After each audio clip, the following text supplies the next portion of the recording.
Bonsoir à toutes et à tous et merci de nous recevoir chez vous, mesdames et messieurs. Bienvenue dans notre émission Les Décryptages. Bonsoir à vous, Agapit Napoléon Maforeka. Oui, bonsoir Angèle, bonsoir à tous nos téléspectateurs. Alors, Agapit Napoléon Maforeka, mesdames et messieurs, la présidentielle de 2026 s'approche et le duel peut-être qui se profile, celui entre Romuald Ouedden et Paul Ronguet, suscite des débats, même si les démocrates poursuivent la bataille judiciaire pour être présents à la présidentielle. Pour certains, il n'y a pas grand espoir à avoir. Pourtant, Patrice Talon et Boni Yahi se sont rencontrés vendredi. De quoi cela retourne? On n'en sait rien, mais beaucoup, en tout cas, espèrent qu'une issue peut être trouvée à travers ces échanges. Pour éclairer ce débat, notre consultant politique, avec qui nous allons faire ce soir un voyage dans le temps jusqu'à une date fondatrice, le 26 octobre 1972, car il y a 53 ans, un coup d'État mené par Mathieu Kérékou. Avec Agapit Napoléon Maforekan ce soir, nous allons décrypter donc cet héritage historique et analyser l'actualité brûlante. Commençons déjà, Agapit Napoléon Maforekan, par cette date, le 26 octobre 1972. Nous sommes aujourd'hui le 26 octobre 2025, cool 53 ans après. Quel gain ou quel est le gain de cet acte pour le Bénin d'aujourd'hui, notamment en termes de construction étatique et de stabilité? Il est déjà stabilité. Il est déjà stabilité. Ce qui est passé le 26 octobre 1972 et que je déplore qu'on ne rappelle pas toujours à nos enfants. Je le déplore, mais je pense qu'il va falloir qu'on contourne l'État et qu'on trouve d'autres mécanismes pour le faire comme on le fait actuellement. C'est une date très fondatrice dans la construction de l'État parce qu'elle a mis fin au coup d'État incessant, au caprice de coup d'État. En fait, les gens avaient des caprices, de petites caprices de coup d'État. Pour rien, au départ, ils remettaient le pouvoir aux militaires. Le général Soglo n'a jamais fait coup d'État. On lui a remis en 63, on lui a remis en 64, 65, en 65. Allez, eux, c'est une révolution de palais. Eux, ils lui ont pris le pouvoir, ils estimaient que le général commençait à dire pas faire trop gaga, et ils lui ont repris le pouvoir en 67. Et puis voilà, un directeur s'installe après. C'est-à-dire que l'armée installe maintenant son fauteuil avec un certain de directoire, on amène voilà, bref, 1972. Même le conseil présidentiel mis en place n'échappait pas à des velléités de coup d'État. Et cette seule année 1972, les complots qui ont été déjoués étaient nombreux. Donc c'est entre 1000 complots que finalement ce coup d'État de 1972 s'est déroulé avec un peu une sorte de condescendance de tous. Le leitmotiv, c'est jamais de bain de sang. Il n'y a jamais eu un coup d'État au Bénin où ça donnait quelqu'un est mort. C'est ça quand même, il faut le remarquer. Donc oui, 2772 a permis donc de mettre fin. Parce que quand Mathieu Kérékou dit vive la révolution, au thème de sa proclamation, ce jour du Conseil des ministres où les militaires quittant Ouida ont pris position au niveau de la présidence de la République, avec l'aval des gardes du palais, tout ça là. Donc vous comprenez que le colonel, commandant à l'époque, Michel Daïek, qui était l'aide de camp du président Aoumadegbe, qui était au pouvoir, Aoumadegbe venait de prendre le commandement du Conseil présidentiel le 7 mai 1972. Donc, succédant à Maga, 7 mai 70, 7 mai 72. Donc, Aoumadegbe a pris le commandement du Conseil présidentiel, c'est une présidence tournante de 2 ans. Et donc, le 7 mai 72, Aoumadegbe a pris 27 octobre 72, il est déposé tranquillement. Voilà, il n'y a pas eu de bête de sang, on les a conduits quelque part en prison. Et puis voilà, quoi, la révolution s'est installée. Les jeunes qui sont aujourd'hui nos PP, nos septuagénaires, disons non octogénaires, non octogénaires, pratiquement 80-90 ans, c'est eux qui étaient aux affaires. Ce que vous allez trouver encore de plus jeunes aujourd'hui autour d'eux, c'est les Robert Dessous, un peu plus jeunes, Amos Selegba, il est décédé il n'y a pas longtemps. Et donc voilà un peu cette génération. Bon, les Bruno Amos sont encore là, je ne sais pas à quel moment ils sont arrivés, 80 ans, 82, 83. Donc ceux-là, donc la Dengbeji était déjà sur le terrain déjà et je ne sais pas, lui n'a pas fait la faïence que je sache. Donc, bref, disons que c'est eux qui étaient un peu les jeunes de l'époque. Beaucoup ont, les mouvements de jeunes ont rallié. les ligueurs, judistes, c'était des gens qui... Donc, ils ont rallié le mouvement. On les a mis ensemble pour rédiger un programme d'action. Et c'est ça qui a été le discours programme du 26 octobre 1972. Donc, discours programme du 30 novembre, un mois après. Donc voilà, globalement, une révolution du palais, ça a fonctionné, adhésion populaire, le langage a changé, on a attaqué le régime de démission nationale, on a dit que ce serait une révolution. En termes de révolution, ça a été, parce que ça a duré 18 ans, ça a mis fin donc au cours de ça. Donc c'est la première fois qu'un système s'installe pour plus de 3 ans. Pour plus de 3 ans. Dans le conseil présidentiel, c'est le seul régime qui a fait plus de 3 ans, c'est encore Maga, 63. Après, on n'en a plus eu. Et donc, la révolution a duré 18 ans, avec différentes phases. Construction de l'État, oui, l'État était construit.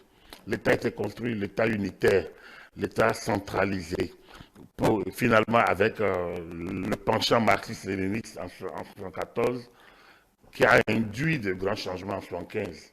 Et donc, l'unité de pensée, d'action révolutionnaire, c'est l'unité de pensée et d'action révolutionnaire, un pouvoir avant-gardiste, hein, un pouvoir avant-gardiste, donc un pouvoir central, hein, qui se déploie vers les collectivités territoriales, mais le pouvoir part de la base vers le sommet avec le regard de l'avant-garde. Donc, du coup, on élisait 3, le parti choisissait un sur 3. Donc voilà, globalement, l'État a été construit. On a eu une constitution en 1977 qui a tenu 2 élections, il me semble, les élections de 82 et les élections de 88, il me semble. Donc voilà, globalement, on a eu des organes locaux du pouvoir d'État qui étaient, on a rapproché l'administration des administrés, on a créé une école nouvelle. Donc pour une fois au moins, l'éducation nationale a pensé sortir du champ du colon et offrir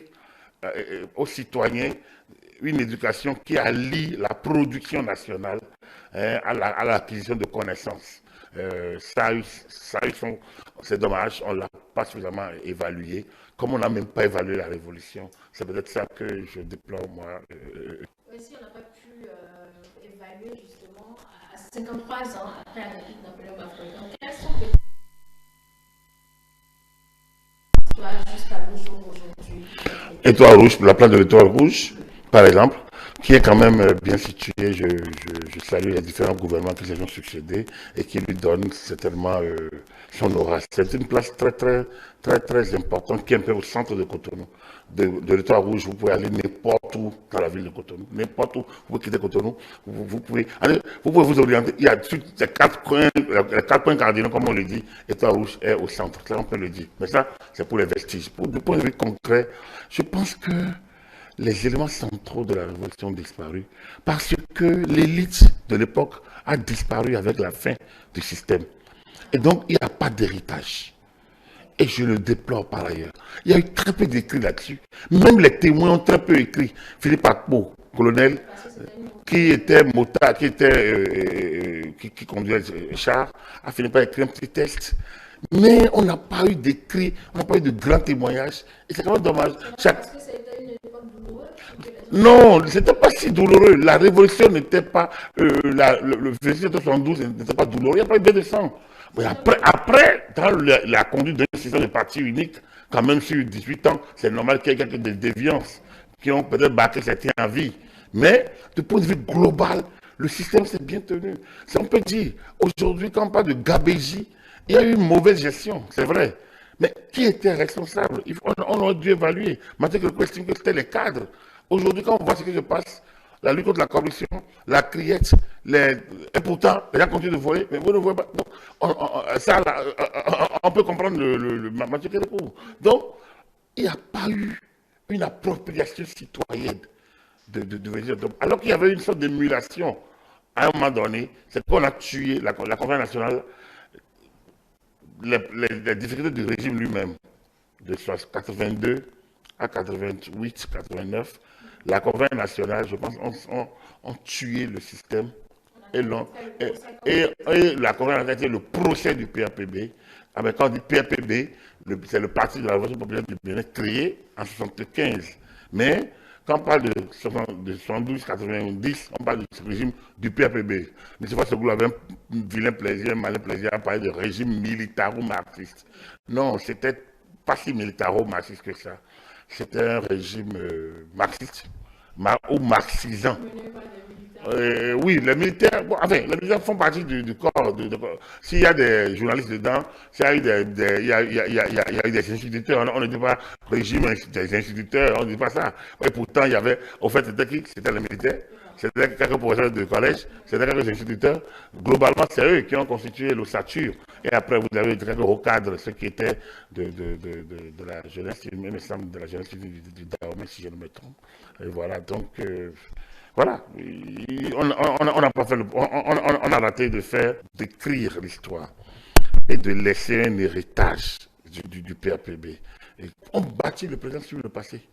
Et donc aujourd'hui, nos enfants ne peuvent pas. Même, je ne sais pas, même vous n'êtes pas, Angèle Tobola, vous êtes d'une certaine génération quand même, pas de la toute jeune génération, des jeunes journalistes que nous formons il y a 5 ans. Non. Vous êtes d'une certaine génération qui est évolutive, peut-être intermédiaire, par rapport à nous. Mais là, est-ce que vous pouvez nous parler de ça? Non. Il faut parler de ça. Et ça, je dis, ça c'est un manquement de notre État. Je me rappelle avoir fait une fiche au président Yahi pour le cinquantenaire de notre État de l'indépendance. De l'indépendance. Okay. J'ai laissé la fiche. Qui disait quoi? Pour qu'on essaye donc d'immortaliser les grandes dates et les personnalités. Bon, ça n'est pas allé bien loin. Non, il m'a fait rencontrer, il a affecté ça à la DC. J'ai rencontré madame la DC, madame Hachem Bras. Mais bon, ça n'a pas donné. Disons que je tiens à ça. Je pense que nous devons immortaliser nos grandes dates et immortaliser nos personnalités. Déjà, c'est bon avec Apiti. Non, déjà, c'est bon avec Tanti. Okay. Avec Mathieu Kérékou. Mais Apiti, mais à Omadegbe. Et même bon, Maga, c'est bon avec le CNHU. Et ceux qui vivent, les prophètes et voisins ont disparu. Le président Midalé Zissou, le président Alexandre Dandé, Aguessi Honora. On a des personnalités. Et bon, l'université essaie de s'occuper des siens. Mais on a des personnalités qui ont marqué l'histoire. D'accord. Il faut que les jeunes, on leur raconte l'histoire de ces personnalités pour que les jeunes s'identifient, pour que les jeunes fassent la part des choses. On a parlé de Mathieu Kérékou, les gens se retrouvent à Parapo, à Natengo pour le mausolée. C'est bien. Mais Mathieu Kérékou, aujourd'hui, on lui doit une histoire. On lui doit créer. Il faut y aller. Mathieu Kérékou est particulier de tous les présidents que nous avons reçus parce qu'il a fait 28 ans au pouvoir. Donc, du coup, il est le meneur de cette révolution. Mais dans quel côté il a reçu? Il a fait la révolution. Mais Timbona a revendiqué ça, il est mort. Ensuite, on a dit que c'est changé à Sogba. Comment ça s'est passé? Et cette révolution a apporté au Bénin, comme je l'ai dit, la stabilité, la construction de l'État, l'autorité de l'État, quelques déviances politiques du parti unique. Mais ça ne veut pas dire que tout est mauvais.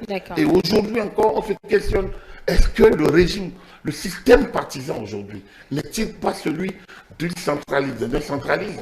Quand on le dit, c'est comme si c'est un point de pudeur. Tout le monde se dit comment il peut dire des choses comme ça. Et pourtant, on n'interroge pas la pratique. Il y a encore quelques vestiges qui sont là. Il ne veut pas parler. C'est dommage. On ne peut pas vivre sans histoire. On ne peut pas vivre ça. Moi, ça me dérange. Voilà, justement, ce coup d'État, vous l'avez dit, a été le dernier de l'histoire du Dahomey de Bénin d'aujourd'hui. Après, enfin, il y a des tentatives. Majeures. Il y a des tentatives. Bon, mais c'était le dernier coup d'État réussi. Bien. C'est le dernier coup d'État. Après, donc, nous sommes entrés dans le système démocratique présenté comme le moindre mal.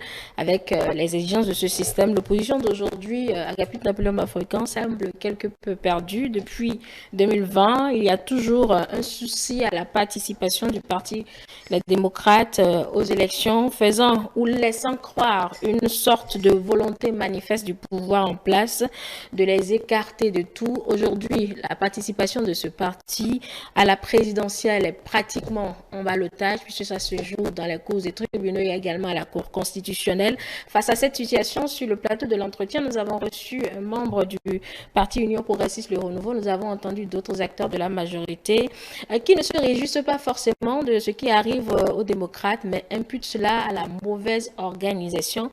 Agapit Napoléon Mafoikan, est-ce le meilleur qu'on peut attendre d'eux en matière de posture par rapport à cette situation qui interroge quand même notre pratique démocratique?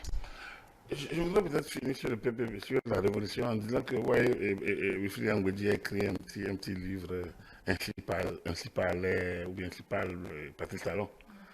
Je pense que si on avait fait cet exercice, si sous Kérékou, on avait fait cet exercice, ainsi parlait Mathieu Kérékou, on dirait aujourd'hui que c'est un prophète, que Mathieu Kérékou, c'est un prophète, ou qu'il fut un prophète. Mathieu Kérékou a prédit beaucoup de choses. Il a déclaré tellement de choses qui aujourd'hui se révèlent.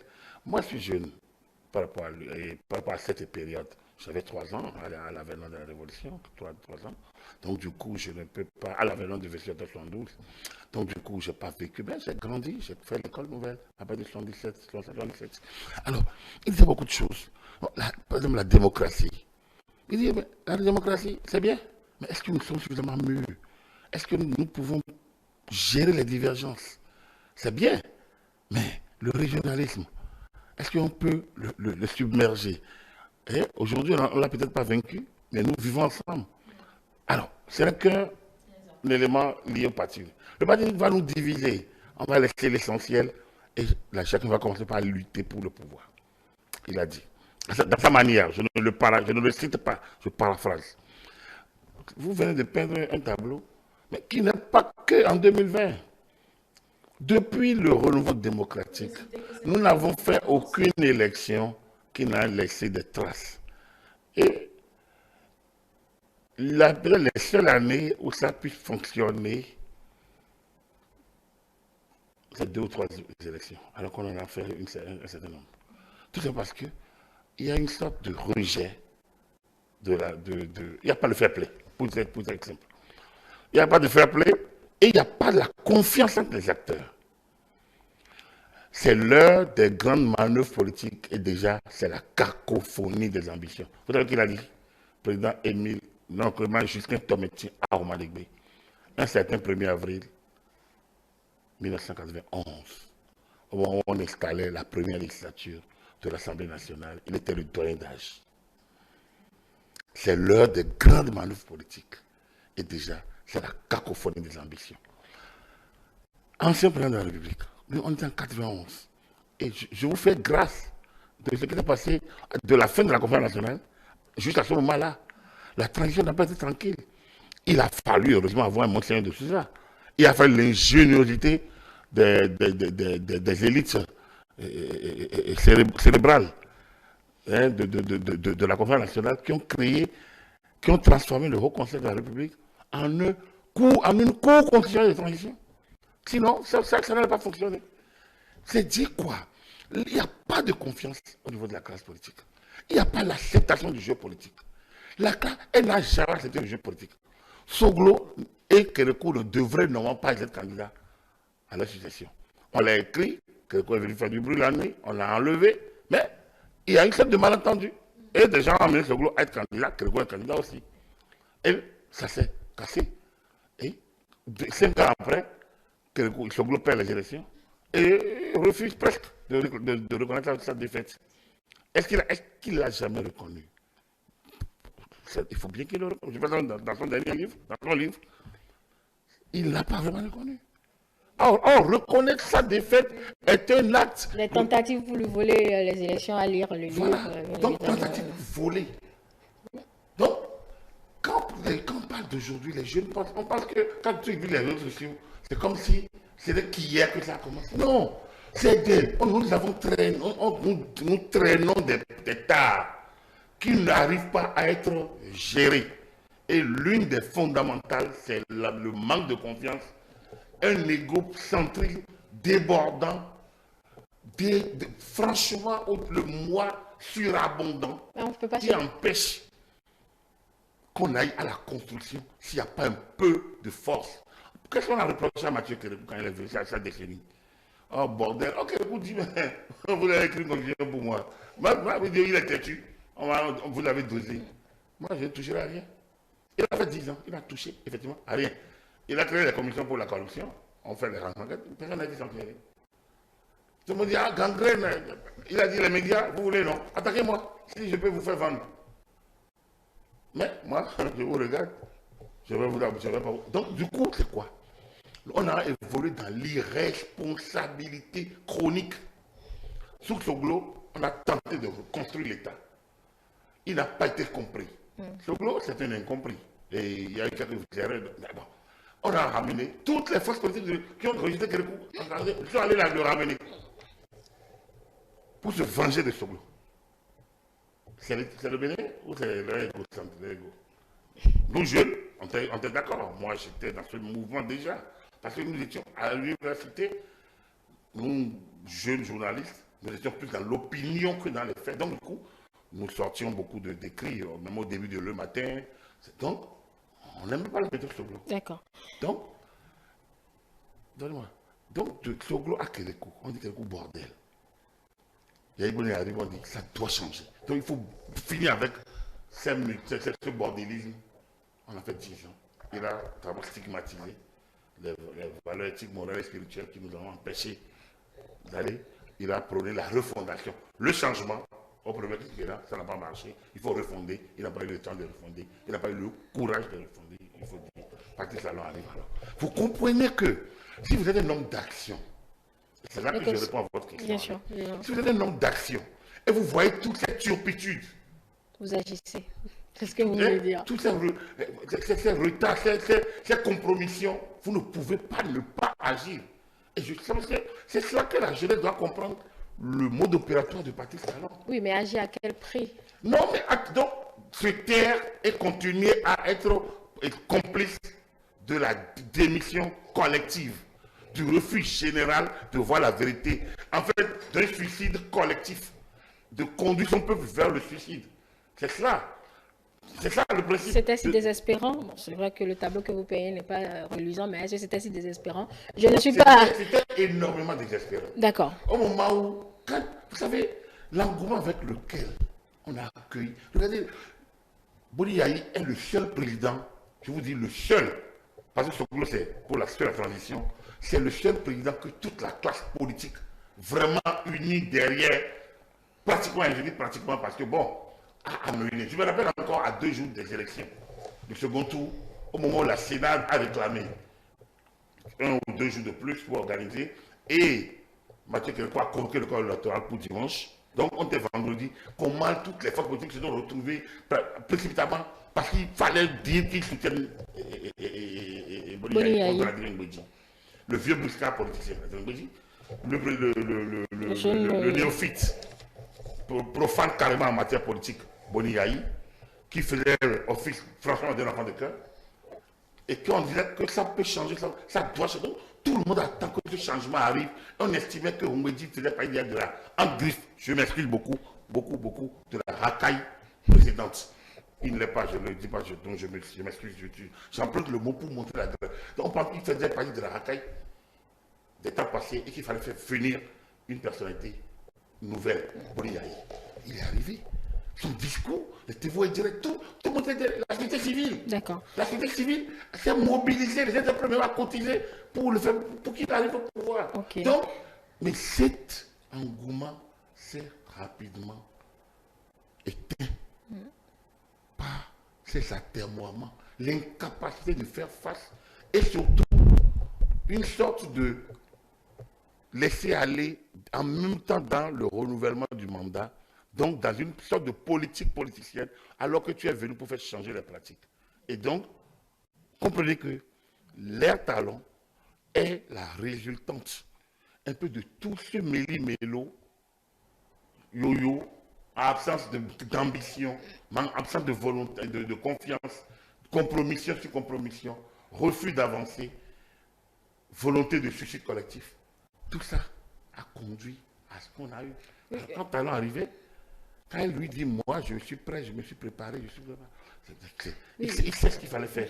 Les diagnostics, on les a fait sous la thérapie, on les a fait. Oui, mais la rupture, elle est rude. C'est normal. Lorsque vous avez laissé une plaie gangrénée, la thérapie ne peut jamais être comme celle d'une lésion. Ça, c'est un truc à pro. Et un chirurgien va vous dire, moi, pour devant une plaie gangrénée, un vrai chirurgien n'hésite pas. D'accord, mais... Il pose l'acte qu'il doit poser parce que lui, il se donne l'obligation de résultat. Alors que parfois, le médecin va me dire, moi, j'ai que l'obligation de moyen, est-ce que moi j'ai l'obligation de résultat? Parce que nous s'est donné une sorte d'obligation de résultat. Quand il dit, mais la bonne, donc, en fait, il s'est donné une exigence de résultat lui-même. Et il est allé sans se laisser distraire par quoi que ce soit. C'est que demain, aujourd'hui, quand l'école, tout le monde maintenant va à l'école publique, c'est vrai, certaines classes sont encore surabondées, mais quand même, quand vous faites le point aujourd'hui, l'école publique a retrouvé ses lettres de noblesse. Pourquoi? Parce qu'on a mis fin à ces grèves intempestives. Est-ce que les gens sont d'accord? Ils ne peuvent pas être d'accord. C'est logique. Et ainsi de suite. On prend les aspects où on a fermé la vanne du désordre, de l'anarchie. C'est normal que les gens ne soient pas d'accord. Oui. Je les comprends. Donc, aux élections. Oui, merci de revenir là-dessus. C'est ça ma question. On vote les lois. Et à l'application, on dit non, nous, on est lésés. Vous avez dit d'accord. Moi aussi, je suis embêté. D'abord, la réforme de ces partisans. On a dit, il y a tous les partis. C'est la même personne que les rapports, il y a plein de rapports, hein. Où ils ont dit tous les partis. On peut dire que toute la classe politique a, à un moment donné, demandé justement cette réforme. La réforme a été faite presque, presque de manière consensuelle. Je me rappelle encore les lois votées en août 2018. Votées. Les séminaires, les rencontres à Zalaï, et à Grand Popo, il y a tellement de rencontres. Oui. Mais ils sont votés, les lois sont votées. Chaque des partis politiques, il me semble que c'est à l'unanimité. Code électoral, c'est moins voix de Mitokwe, ou bien c'est l'un, ou bien c'est l'autre. En tout cas, la plupart votés à l'unanimité et de la majorité et de l'opposition. À la mise en œuvre, première difficulté. Et premier blocage, premier chantage. C'est ça le problème avec cette là. Rappelez-vous de cette rencontre au palais où Adrien Mbedi a été responsabilisé.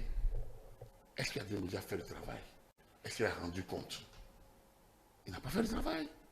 Il n'a pas réussi le travail. Parce que ça l'a envoyé en mission, président du Parlement.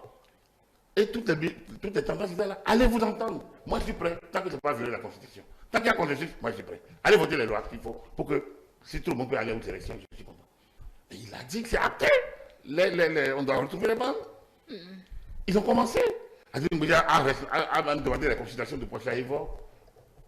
Et les gens, ils étaient deux. Et Topan, voilà. Victor Topan, qui n'était pas tendre avec le régime à l'époque. Ils ont fait des rapports à Adrien Mbedi. Ils ont signé un rapport. Adrien Mbedi a mis en place une constitution paritaire. Majorité, opposition. Ils ont signé. Ce n'est pas l'opposition qui a refusé. Ils sont allés voir pour rencontrer Boni Yahi qui a dit pas question. Il faut donner tout ça. Donc, ce que tout le monde s'est entendu pour faire, Boni Yahi dit je ne veux plus ça. Et donc, Eric Moudete et Gabayaya ont suivi. Et les FCB ne sont pas là. Ça, c'est des faits. Mais pourquoi on ne acte pas ça en disant dont acte et en disant qui est responsable du blocage? C'est le pouvoir. Et après, on dit on l'empêche d'aller aux élections. Qui vous empêche d'aller aux élections? C'est Boni Yahi. Et donc, ou bien vous-même, vous ne plus dire président, papa, pardon, laisse-nous aller. Mais tout le monde, ils ont suivi. Donc, il fallait laisser, il fallait aller au blocage. C'est du chantage, ça. L'État a pris sa responsabilité. Toutes les décisions de l'État sont allées voir le président pour dire il faut organiser les élections. Et donc, il fallait bien organiser les élections. Les élections, c'est des candidats, comme je l'ai dit, ce n'est pas une affaire d'opposition majorité. Une élection s'ouvre à tout le monde. D'accord, mais est-ce qu'on est, est réellement encore toujours dans cette ouverture? On va vous poser les questions à Agapit Napoléon Maforika. Est-ce qu'on est réellement dans cette ouverture? Je ne voulais pas en 2019. Non. Bien sûr, c'est factuel, ça on ne peut pas le remettre en cause. Donc c'est la suite, c'est la même chose. Après ces élections-là, il y a eu le dialogue politique. Le pouvoir dit, il ne faut pas qu'on continue sur cette lancée. J'ai déjà fait une interview. Il a donné des directives, il dit, ce qui concerne moi, le gouvernement, je donne les instructions. Et il en a donné pour qu'on donne le récépissé à ceux qui en ont le mérite, ou ceux qui ont fait, enfin, qu'on allège le dispositif. Les FCBE ont pu avoir un groupe il le présente à Boniaï. On dit jamais, ça vous êtes manipulé par talent, vous êtes la fête politique du talent. Mais en politique, il faut savoir reculer pour mieux sauter. La politique, c'est la stratégie. C'est comme l'armée, c'est comme la guerre. Mais si vous êtes là à crier, les rapports de force ne sont pas en votre faveur, mais on vous écrase. Mais vous n'avez pas les rapports de force en main. Les gens, on vous amène un Graal qui vous permet, qui vous ouvre les portes. Tu es bloqué, on dit que tu es noyé. On te donne la main, tu regardes pour savoir si c'est ton adversaire. Mais attends, mais tu es au fond de l'eau. Au lieu de comprendre, on a dit non, c'est bon, c'est la force de Baptiste Talon. On se rappelle ça, c'est factuel. Donc, c'est la FCB, Paul Roumpé, qui est allé. Je salue le ministre Djemba Djemba. C'est au moins lui. Parce qu'il y a certains qui ont déserté de manière irresponsable. Eux, ils pourraient parler à Boniaï. Roumpé ne peut pas, il est trop jeune. Mais il y a des anciens qui pourraient parler à Yaï, ils ne l'ont pas fait. Et donc, ils sont allés au dialogue politique. Et ça a débouché sur les nouveaux tests. Donc, il y a eu une action après. Qui a refusé encore Boniaï et un groupe derrière lui. C'est ça. Alors, on est allé au dialogue politique, on a changé les textes, on a révisé la Constitution sur les paramètres. Le Parlement monocole dont il parle aurait pu réviser les textes à la volonté de Talon. Est-ce que quand vous regardez les textes, la révision de la Constitution, est-ce que vous voyez quelque chose d'approfondi? Ils ont touché à des éléments essentiels pour consolider l'État. Et on dit 5 ans, c'est 5 ans. On a donné 45 ans au président, que 5 ans, c'est 5 ans. Et on a commencé. Vous voyez, donc voilà les conditions dans lesquelles on est allé aux élections de 2020, les communales, à la présidentielle de 2021. 2021, il y avait parrainage. L'opposition refuse de réclamer des parrainages. J'ai entendu la citation plusieurs fois. Nous, on n'a pas besoin de parrainage. On ira déposer notre dossier sans parrainage. Et pendant qu'il dit ça, Ricky Abandougou négocie des parrainages au Togo. Depuis le Togo. Pendant qu'il dit ça, Eric Moundete, président du parti, disait autre chose sur une autre radio. Donc, un seul parti et plusieurs voix.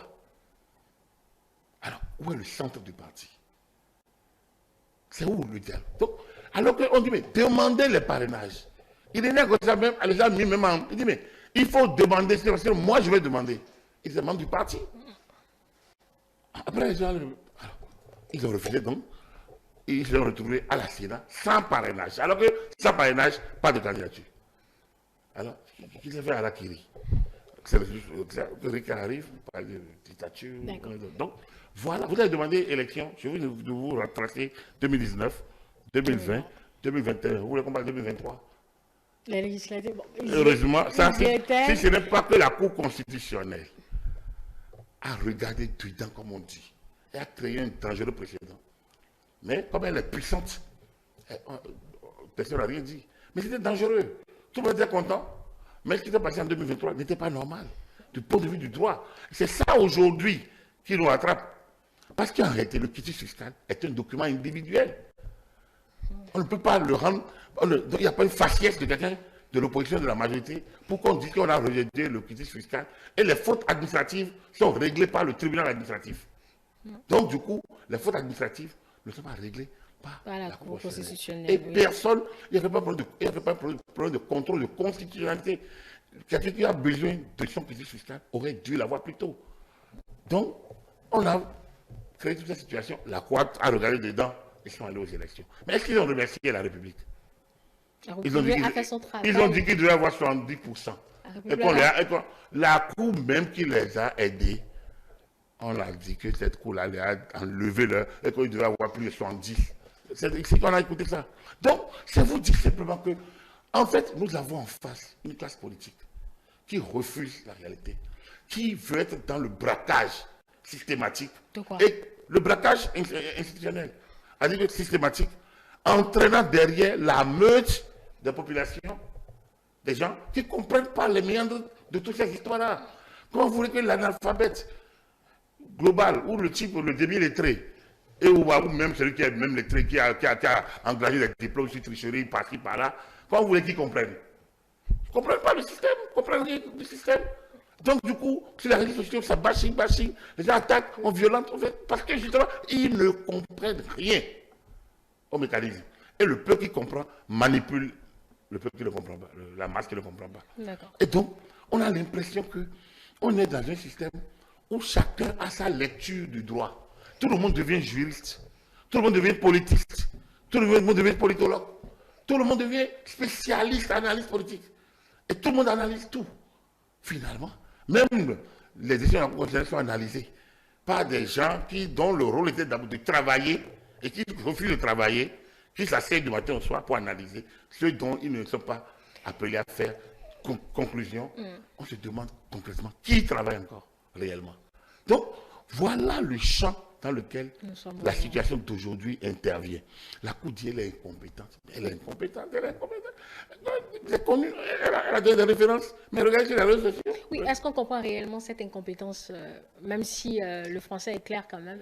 Alors, ce peuple vous voyez que vous-même, vous avez du mal à formuler votre question. Oui. Est-ce qu'on comprend cette incompétence, même si le français est clair quand même? Oui. Alors, si le français est-ce qu'on comprend les français? C'est pas moi. Si le français... Le peuple sur les réseaux sociaux français. C'est pas ce peuple-là, je dis, ceux qui comprennent manipulent la grande masse de ceux qui ne comprennent pas. C'est ce qui se passe, ça. Ceux qui comprennent, ouais, heureusement, moi, on m'a injurié parce que j'ai dit que le président, que l'honorable, le député Sodjinou avait le droit, il a le droit de parrainer ou de ne pas parrainer. Mais quand on a sorti un audio de Agbodjo qui le disait sur l'ORTB, la chaîne nationale, je n'ai pas entendu beaucoup de commentaires. Après, j'ai regardé. Ça dit que les gens sont tellement amnésiques. Ils ne veulent pas se donner du travail. Ils ne veulent pas réfléchir. Ici, la cellule grise, le cerveau, on ne veut pas l'utiliser. Et donc, heureusement que certaines choses reviennent. Mais le droit est simple. J'ai entendu un avocat dire qu'on a dit que c'est le parti qui prime sur l'individu, sur le député, et que normalement que c'est... Je dis, attends, mais la décision de la Cour constitutionnelle n'a pas dit ça. N'a jamais dit, oui. A dit que l'article 32 nouveau n'annule en rien la liberté de parrainer.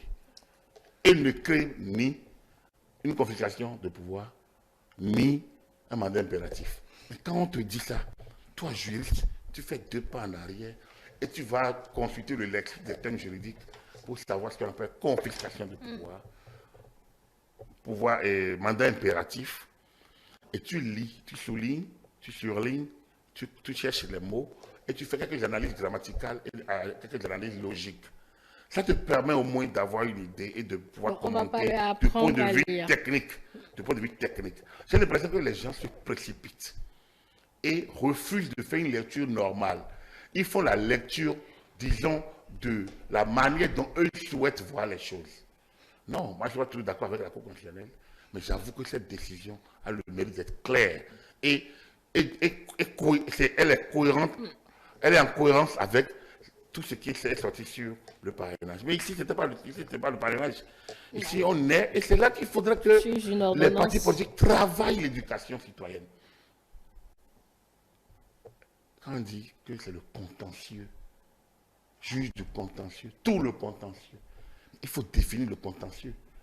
À quel moment? Il y a eu des écrits. J'ai lu une dernière du professeur, du docteur Ebadé, sur la problématique de le contentieux. Il y a un temps de contentieux. Il y a un champ de contentieux. Il y a des séquences du contentieux. Mais tout n'est pas contentieux. Électoral. Même en période électorale. Même en période. Donc il y a le droit commun qui continue. Il y a le droit pénal des élections. Bien sûr. Mais les gens, ils engouffrent tout. Ils racontent tout. Ils mettent tout sur les réseaux sociaux. Et les gens qui ont mal dormi, quand il y a d'autres griefs avec les tables, se jettent là-dessus. Et aucun respect d'ailleurs des gens. Donc, et vous subissez ça. Parce que l'illettrisme de certains, l'inculture d'autres, et quelques méchancetés, on se laisse aller à un certain nombre de dérives. On va dire que les sont talents. En réalité, ce qui se passe, c'est un refus d'une certaine élite de se conformer aux lois. C'est un refus. En fait, c'est une violation, un affront à la Constitution, article 34. Et comme l'État lui-même ne s'est pas encore donné le devoir de conceptualiser les effets de cet article 34, chacun continue de dire ce qu'il faut dire. Et pourtant, on dit qu'on n'est pas dans un pays de liberté. Je pense qu'il y a une dictature de l'affront. Il y a une dictature de l'affront qui prend le dessus sur la logique républicaine. Il y a une dictature de l'affront aux institutions, une dictature de l'affront à la liberté d'expression de certains, mais que d'autres se conforment dedans. Et on ne doit pas les toucher. Dès que l'État, dès que Raqqa vient, on dit ah, on prend la liberté. À la liberté. Mais la liberté, c'est dans les deux sens. C'est dans cette condition, Agapit Napoléon Mafroikan, que l'ancien président de la République et aujourd'hui président du Parti Les Démocrates, Bouni Yahi, a échangé avec le président de la République, Patrice Talon. On ne sait pas ce qu'ils se sont dit. On sait juste qu'après la rencontre, l'ancien président Bouni Yahi a réuni son équipe et ils ont fait des travaux. Alors, qu'est-ce qu'on peut attendre, Agapit Napoléon Mafroikan, ou à quoi peut-on s'attendre les prochains jours dans l'évolution de ce processus électoral? Le processus électoral doit se poursuivre. En principe, et j'espère que l'État prendra les dispositions pour que cette fois-ci, que les dérives soient maîtrisées. Maintenant, vous savez, dans un État, oui. Non, je voulais dire, si l'un d'eux a senti le besoin de discuter avec l'autre, ça veut dire que quelque chose peut-être a été négocié, quelque chose peut-être a été consolidé. Je rappelle qu'on ne sait pas ce qu'ils se sont dit. Vous savez, le système tourne. Le check-up, c'est un système ne pas se faire en plein processus. Qu'est-ce que vous mettez dans check-up finalement? C'est un contrôle rapide, général. C'est rapide. Hein? On parle de bilan sommaire ou bien de bilan total. Donc, c'est un bilan quand même. Un check, c'est contrôlé. Hop, c'est de l'intérieur. Donc, check-up. Donc, ça fait un peu un contrôle du système. Alors, pourquoi je le dis? Moi, j'ai bien aimé qu'il se soit vu. C'est dit à pied. Parce que quand Patrice a dit, ah, mais le président Yaya et moi, on se parle. Yaya dit, ah non, moi, j'y vais là-bas seulement pour plaider la cause. Quand lui et moi, la dernière fois, c'est pour plaider la cause de ceux qui sont en prison. C'est une mauvaise réponse. Je m'excuse beaucoup. Réponse politique, peut-être. Avec tout le respect. Non, c'est pas une réponse politique. On va pas s'attarder là-dessus. C'est pas une bonne réponse pour... Non, je m'excuse beaucoup, ça c'est ça. Mais c'est pas une bonne réponse. C'est pas une réponse qui facilite le dialogue. Qui facilite le dialogue. Là-bas, par là, les anciens, nous avons quand même hérité des choses, que ce soit dans l'ère Nago, dont nous y Boni ici, ou dans l'ère Fond, dans le président Talon. Mais nous avons des logiques de résolution des conflits et des crises. Alors, ces deux grandes aides culturelles, l'ère Nago et l'ère Fond, quand vous les prenez les deux, je ne sais pas s'il reste encore grand, il va rester désert. Il va rester désert, mais pas autant aussi là. Les Nago, elle est grande, les fonds, elle est large et pratiquement nationale, mais elle a un ancrage. Et quand vous prenez, je rentre dans la sociologie, vous verrez qu'on a des logiques de règlement, de conflits, de crise, de gestion, de conflits, de crise. Alors, à défaut qu'ils interpellent ces systèmes, qu'on n'arrive pas encore à faire cohabiter avec le système moderne, c'est un appel, c'est un souhait. Mais quand les deux se voient, quand deux chefs comme ça se voient, mais ça calme le jeu. Regardez, on a fait des élections à Abidjan. Ça samedi 27. Mais qu'est-ce que les gens n'ont pas dit? Mais, oui, le silence de Gbagbo, cela suffit pour valider le système et pour empêcher les conflits. Est-ce que Gbagbo est content? On a validé son épouse? On n'a pas validé lui. Mais son silence très stratégique a permis que tous ceux qui ont prédit l'hécatombe et le feu se sont plantés parce que tout a terrorisé globalement. C'est cela. Il faut mettre l'intérêt de l'État au-dessus. C'est bon que les deux se parlent. Après, qu'est-ce qui est possible? Moi, je ne sais pas. Du point de vue présidentiel, je ne sais pas si quelque chose est possible. Si ce n'est pas les recours qui vont passer ce lundi 27. Ils en ont encore. Oui, quand ça va être vidé, c'est vidé. Le contentieux de candidature, c'est terminé. Et si le contentieux de candidature est vidé, est totalement vidé, il n'y aura plus autre perspective. Donc, voilà là où on en est d'abord. Voilà où on en est. Donc, qu'est-ce qui est possible? Mais quand vous videz un contentieux, et après, quel arrangement on peut faire? Un mauvais arrangement vaut mieux qu'un bon procès. On a raté l'arrangement. Boni, Patrick Talon a dit, lors de sa rencontre avec les jeunes, il se peut que, il a dit même 2 fois, je ne sais pas s'il y a des filles, non, oui, non, que Boni et moi, on est les mêmes candidats. Il a dit 1 fois. Ça a parlé de blabla. Ce n'est pas exclu. Voilà, ce n'est pas exclu. Ça a paru une blague. Mais pourquoi pas? Je pense que je vais te poser la question une fois. Pourquoi pas? Qu'est-ce qui nous divise tant en réalité? Vous prenez Agbodjo, vous prenez Wadaï. Vous pensez réellement que Agbodjo a des solutions miracles pour ce pays que Wadaï n'en aurait pas? Ou vers ça peut-être? En fait, c'est ça. Mais la classe politique, on ne se fait pas confiance, ils ne veulent pas se parler. Donc, le fait qu'ils ne se fassent parler, c'est une bonne chose. Moi, je leur conseille, si les recours ne portent pas, et ça m'étonnerait que ces recours portent, ils ne peuvent pas porter. La Sénat n'est pas responsable de ce qui se passe à l'interne. La Sénat n'est pas responsable de ce qui se passe à l'interne du Parti des démocrates. Elle ne saurait être responsable. Donc, je ne vois pas comment ce contentieux-là peut porter. Sauf si la Cour veut nous faire encore d'autres miracles, bon, on serait habitué, on va avancer avec. Mais, pour moi, il n'y a pas de raison que ce qu'on... Ça ne peut pas, je ne vois pas. Je regarde les éléments, j'ai regardé les intitulés des 5. Je ne vois pas comment ça peut fonctionner. Je ne vois pas. Je ne sais pas. Où est-ce qu'on va aller? Vous avez reçu régulièrement votre formulaire. Donc, dès que vous quittez la Sénat, c'est terminé cette phase. La Sénat a fait son travail. C'est que vos arrangements internes ne vous concernent que vous. Alors, si l'un revient et se rebuffe, ou se retracte, mais vous l'avez gardé de 2 septembre au 14 octobre. 13. Alors que, au 14 octobre. Alors qu'il y a eu l'affaire Soui, qui lui s'est retracté. Alors donc vous devez vous rendre compte que quelqu'un peut se retracter à tout moment. Mais vous devez interroger l'histoire récente. Mais après, ils l'ont mis dans leur... Et au lieu de gérer ça, vous gérez auto-parrainage. Un débat qui n'a jamais... que vous n'avez même pas besoin de voter parce que des voix plus autorisées ont déjà réglé la question. Donc, bref, le parti ne peut se prendre qu'à lui-même. Rien ne concerne le contentieux. Il n'y a pas contentieux. Donc, moi, j'attends demain. Mais rien ne... À mon humble avis, je n'attends que miracle. Comme moi, je suis là, je ne crée pas l'information, moi, je commente. Bien sûr. On attend demain, on commentera. Évidemment. C'est la cour vide. Oui. Bien, alors, lorsque la cour aura vidé, il n'y aura plus de possibilité de contentieux.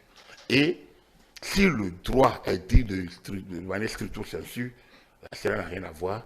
Il faut peut-être attendre que, éventuellement, le juge de la cassation, donc le juge de la Cour suprême, contredise l'ordonnance de 13 octobre. Ce n'est que par là que, éventuellement, le parti peut. Et puis, les élections sont encore en avril. Je pense que si la cassation, si le juge de la Cour suprême cassait la décision de la base de la première instance, carrément, ou d'habitude, va demander peut-être que notre tribunal réformé, bon, bref. Donc, si on va suivre. Ce n'est que de ce côté-là. Et la Cour a montré le chemin dans sa décision. Les gens, ils n'ont qu'à lire. Il a dit donc, ce n'est que de ce côté qu'il faut regarder. À mon humble avis, il n'y a pas autre chose à faire de deux côtés. La Sénat, à la limite, même si on condamne la Sénat d'avoir remis le nouveau formulaire, mais l'autre formulaire est déclaré caduc. Donc, de toute façon, si on l'utilisait, la Sénat serait obligée de déclarer caduc parce qu'il y a une ordonnance qui est encore valide aujourd'hui et qui a dit que ce formulaire est caduc. Donc, il est caduc parce que c'est un droit de l'autre. Il a remis, il a demandé, et donc, c'est son droit. Donc, il a le droit de continuer de l'utiliser jusqu'au moment où le parti a un duo et il est obligé de soutenir le duo, mais il n'est pas obligé de parrainer. Donc, du coup, ouais, donc, je ne vois pas comment on va emballer la Sénat dans cette affaire-là. Je ne vois pas en quoi la Sénat peut être emballée dans cette affaire. Voilà, donc, ça veut dire simplement que dès demain soir, le 27 au soir, oui, on verra bien la suite. Mais pour la présidentielle, je ne pense pas qu'il y ait une autre chance. Maintenant, comme c'est qu'en avril, bon, un mauvais arrangement, vaut mieux qu'un bon procès. Le choix aurait été, moi je suis dans la posture de la majorité, moi un bon débat, comme je vous l'ai dit, bon, à défaut que le parti suive le candidat de la majorité, ce qui va nous faire économiser de beaucoup de choses. Le débat à Godjo aurait été très intéressant, parce qu'on verra, il y a un homme d'expérience et un théoricien du droit. Donc, il y a un homme d'expérience et un théoricien du droit. D'accord. Donc, il n'y a pas de raison que le débat ne va pas aller. On va comprendre. Ok. Hein, là où on va mettre l'ancrage entre celui qui est l'homme d'expérience, qui est resté sur les questions du développement, de financement, de coopération depuis des années, qui connaît ce nouveau Bénin qui se crée et se bâtit, et l'autre qui est sur un terrain purement théorique, mais quand même de construction de l'état de droit également. Donc, ça aurait été un grand débat. On aurait aimé. Moi, j'aurais été heureux et content. Par ailleurs, parce que ça aurait créé des éléments nouveaux de droit pour nous. Et on aurait été content de commenter ces choses-là. Mais bon, c'est qu'en avril, et bon, peut-être qu'il y a des miracles qui peuvent se produire. Oui, et au-delà même de la présidentielle, la grande menace pour les démocrates Agapit Napoléon Mafoikan reste quand même le seuil d'éligibilité de 20% aux législatives. Si par hypothèse le parti échoue à la fois à présenter un duo crédible et à conserver des élus au Parlement, ne s'acheminerait-on pas peut-être vers une mort politique de cette formation politique? Ben, si elle a pu Non, moi, se faire représenter au Parlement, c'est dommage qu'on n'a pas elle a une existence. C'est dommage existence. qu'on n'a pas d'agora. C'est dommage qu'on n'ait pas d'agora, de champ où on peut faire des débats sains sans qu'on s'injurie. Sinon, dites-moi, quelle est la contribution du Parti Les Démocrates à Et quelle est la contribution de la mouvance à la fin, des partis de la majorité? à construire l'État nouveau, Donc à bâtir. ils déconstruisent. Ok, donc, moi, je te la ouais, non, quand je commence encore à faire des faits, je risque d'avoir de parler encore que pendant 15 minutes. Mais on n'en a plus le temps. Ouais, non, donc, non, le parti, ils sont allés aux élections. Ok, moi je dis, ils n'ont qu'à faire le bilan de leur participation à la législature qui est en train de finir. Mais c'est bon. Ils ont eu au moins eu le mérite d'exister là et de montrer que, oui, la démocratie, ce n'est pas par leur monocolore qui prend les décisions. Leur présence là, ils n'ont pas voté un seul budget de l'Assemblée, du président de l'Assemblée nationale. Ils ont même voté le budget de l'Assemblée nationale lui-même une fois. Mais c'est des actes de... Ça là, c'est aussi simple. Ils n'ont pas montré leur volonté. Vous êtes en minorité. Vous irez chercher le consensus. Ils ne l'ont pas fait. Enfin, je cherche leur construction efficace. Je cherche leur construction matérielle. Je cherche leur contribution stratégique. Vous voulez qu'on libère les vôtres, qui ne sont pas essentiellement les vôtres. Ils sont libérés de vos partis, mais peut-être qu'ils sont plus attachés à d'autres que vous. Vous voulez qu'on les libère. La question que vous posez, est-ce que vous vouliez vraiment qu'on les libère? Aucun acte fondamental n'a été posé. Que de dire, bon, voilà, on a mis une loi. Non, vous n'avez rien posé comme acte. Mais en fait, ils n'ont rien posé. Vider les lieux, faire les déclarations, vider les lieux. Mais ce n'est pas ça, la vie parlementaire. Donc, dans le débat de fond, ils ont été inexistants pour vous. Enfin, sauf à remonter les paysans contre l'État. C'est pas ça. C'est pas ça. Donc, moi, ce parti doit se réinventer. Sinon, honnêtement, il n'apporte pas encore grand-chose. Puis maintenant, c'est pas ça. Depuis quelques années, depuis quelques mois que le code existe, on leur a dit d'aller faire les accords parlementaires, accords de coalition. Ils ont refusé. Ils ont créé le cadre de concertation de l'opposition. En novembre dernier, non, en novembre 2024, ou fin octobre, novembre, mais ils ont abandonné. Alors que Paul Ngoué était prêt. La CBE. Malheureusement, ils ne sont pas de. La CBE. On les a écartés. C'est ce qu'on disait en fond, là, Wakam. Il était prêt. Il était prêt à sauter pied, mais enfin, les deux pays joints. Non, on ne veut pas. On choisit nos amis. Alors, ils sont où aujourd'hui? C'est où même le cadre de l'élection là? C'était mort, nous l'avions dit comme si on était contre eux. Non, personne n'est contre eux. C'est de très bons amis individuellement pris. Mais le président, c'est un papa, c'est un respect ancien président de la République. Mais après, quand vous avez ces gens de choses, vous voyez ça, mais vous dites, mais un parti qui va au suicide de lui-même, alors à chaque fois, il refuse. Et puis, ils attendent le dernier moment, et ils lancent une compétition. Dans un pays où personne n'aime perdre. Et ils ouvrent le débat qui n'était pas utile. Alors donc, c'est comme ça qu'ils vont perdre les législatives. Bon, parce que le 20%, si un parti comme l'Union progressiste le renouveau a peur lui-même des 20%. On a dit, pour nous-mêmes, c'est un défi. On a mis les 20% pour qu'on puisse regarder le haut et non le bas. Si on était 10%, on allait peut-être vouloir se diviser en deux, mais 20% nous oblige à nous rassembler davantage. Le président Talon est allé plus loin avec les jeunes. Donc, au moment où on dit rassemblez-vous, eux disent non, on est seuls. Mais alors que vous êtes allés aux élections, le test. alors que vous allez aux élections, vous avez déjà vu votre niveau. Ils veulent éprouver le test. Donc, quand ils vont se retrouver en dehors du jeu, il ne faut pas qu'ils accusent quelque chose.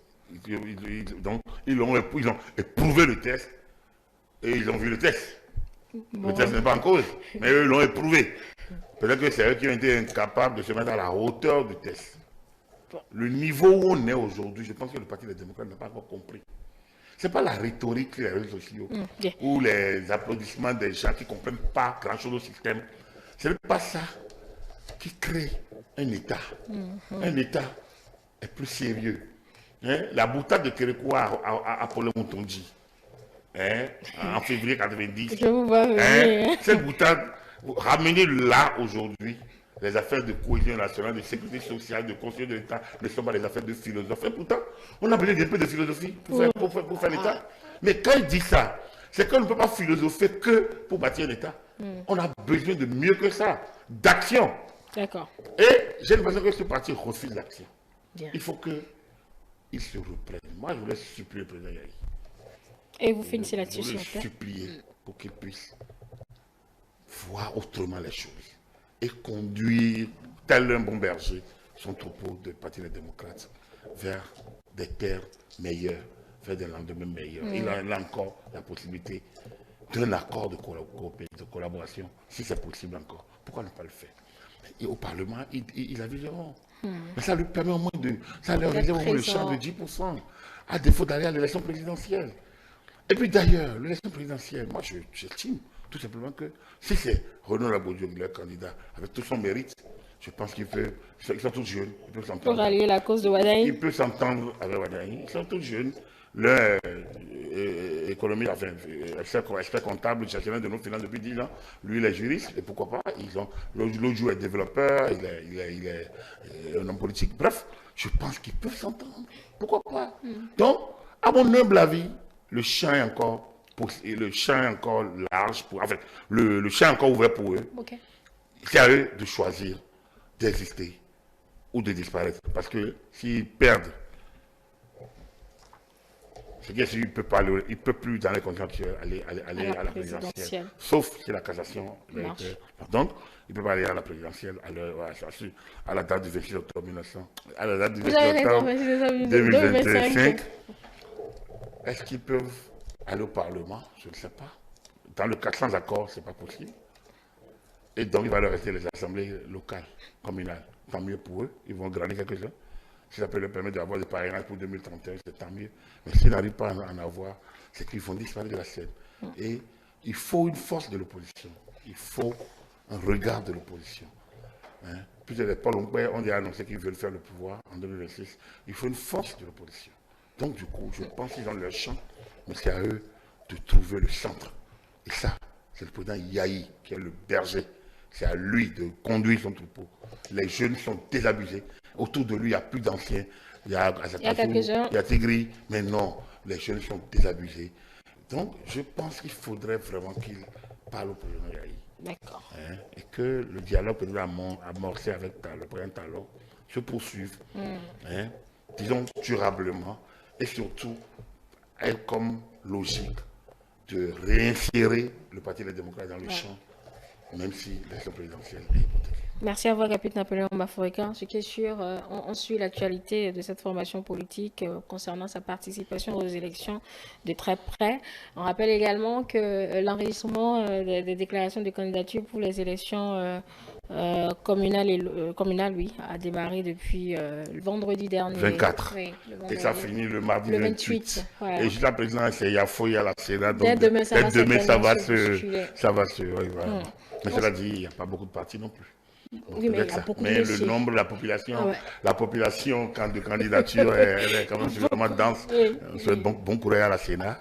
Oui, voilà. Ça par contre, il y aura du travail. Allez, mesdames et messieurs, merci pour votre fidélité à nos programmes. Merci à ceux-là qui sont restés jusqu'à pareille heure. Merci à ceux-là qui nous suivent sur nos plateformes numériques. Et télé avec vous pour vous. Bonne journée, mesdames et messieurs.